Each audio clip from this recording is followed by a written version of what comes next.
చూపుమయ్యా, దేశాన్ని బాగు చేయుమయ్యా.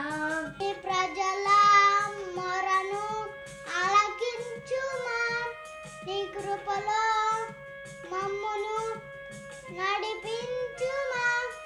మన్నించి బ్రతికించు, ఉజ్జీవం రగిలించు.